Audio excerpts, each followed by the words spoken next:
Introduction. The Zebra. There's a story about a zebra.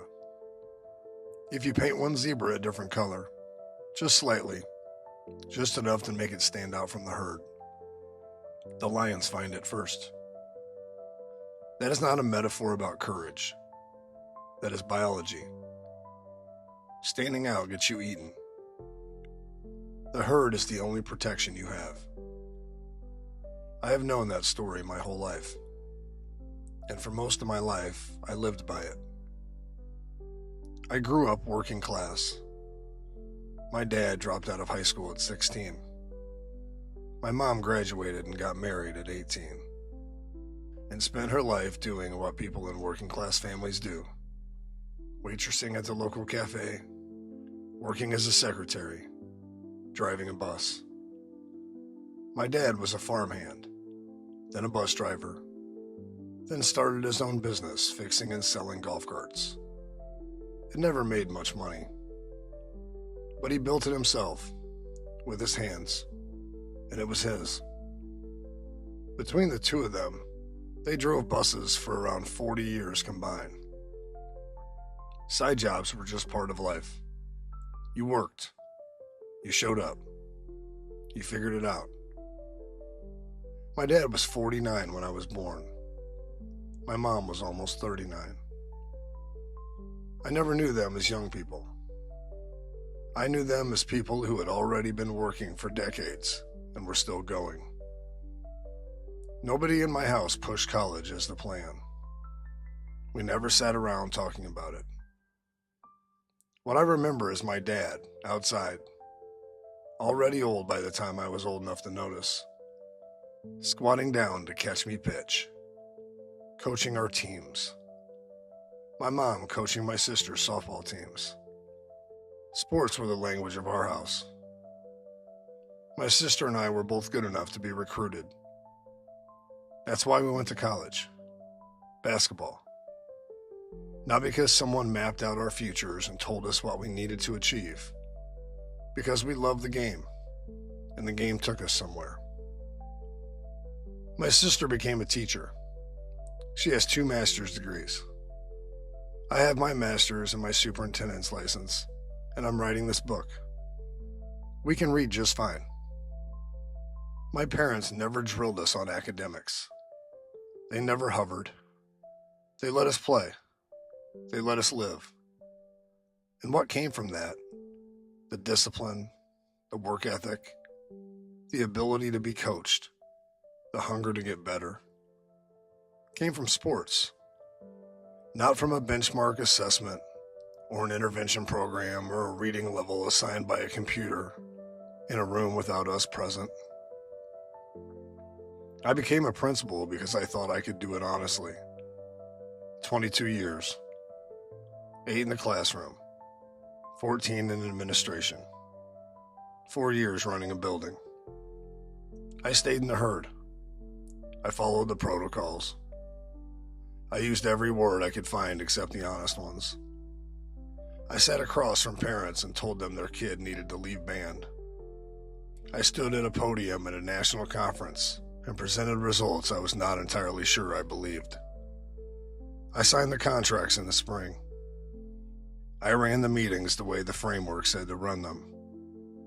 I did what you do when you understand, at a cellular level, that standing out gets you eaten.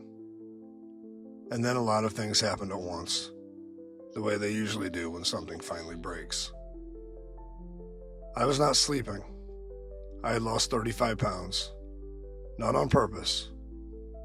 The kind of weight that leaves when something is eating at you from the inside, and there is nothing left to do with it but carry it.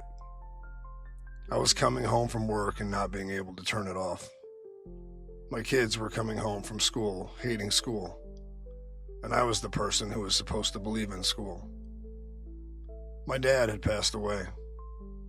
I'd been thinking about him. He dropped out at 16 and lived a full life. Showed up, worked hard, loved his people, built something real.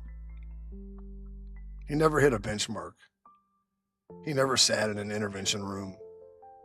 Nobody drew a line and put him below it and told him what that meant about his future. He just lived. And some of the people I have respected most lived exactly like that. Working class people.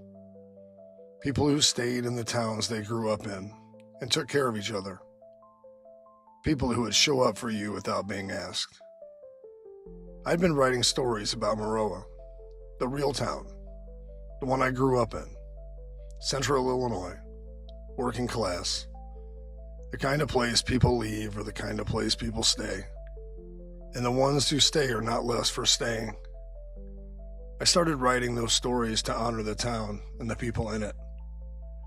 And then somewhere in the writing, I realized I was writing about more than Maroa. Maroa is every small town. And then I realized something else.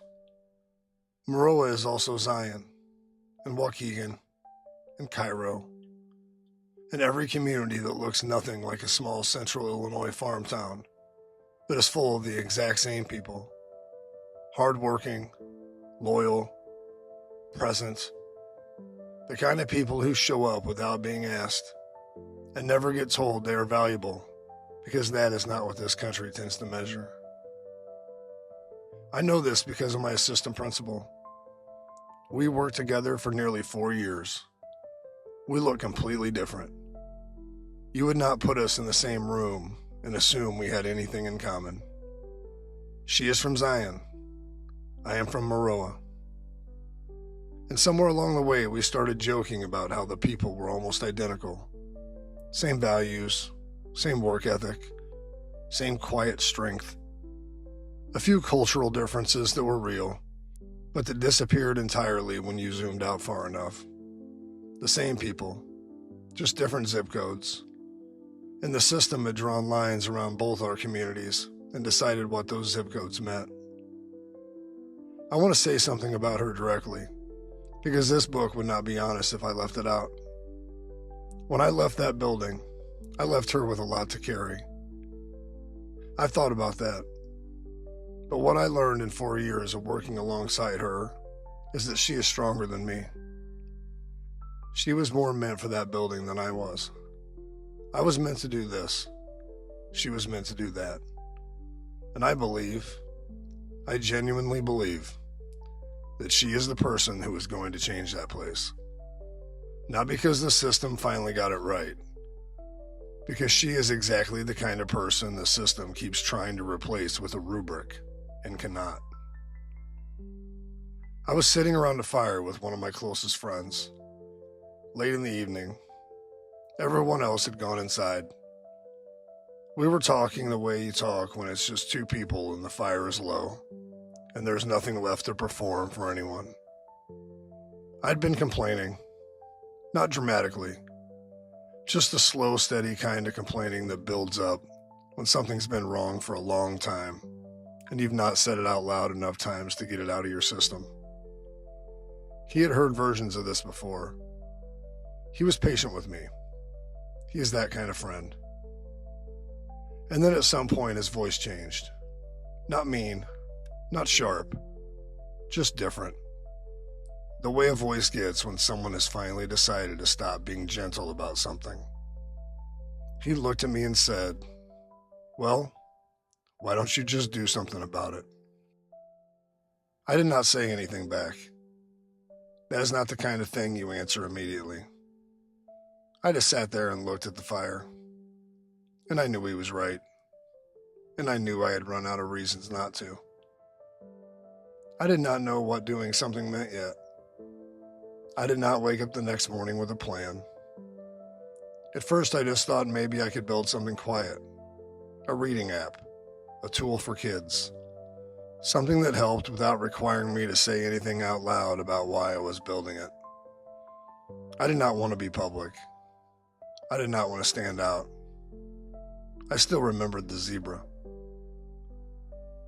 But the more I built, the more I understood that the building was not enough. Because the problem was not that the kids lacked a reading app. The problem was the system that had decided what they needed and stripped the judgment from every adult closest to them and handed the contract to a vendor and called it accountability. And and somebody had to say that out loud. I sent almost every chapter of this book to a handful of people I trusted. I told them I wanted feedback. What I got back were not notes. They were stories. A man who taught a hard trade for the U.S. Department of Labor and spent years being evaluated by people who had never been educators and had no idea what they were looking at. A teacher who had been fighting the same fights in a different district for 30 years. Administrators who wrote back in the middle of the night because something in the pages had finally given language to something they had been carrying alone. That is when I understood what this book actually was. It was not my story. My story is just a way in. The real story belongs to the teachers who stayed too long in rooms that stopped trusting them. To the principals who fibbed in the direction of the truth because the rubric could not contain what they actually knew about the people they were evaluating. To the parents who sat across from someone like me and trusted us because we were the principal, and principals are supposed to know what is best, and we used every word we could find except the honest ones.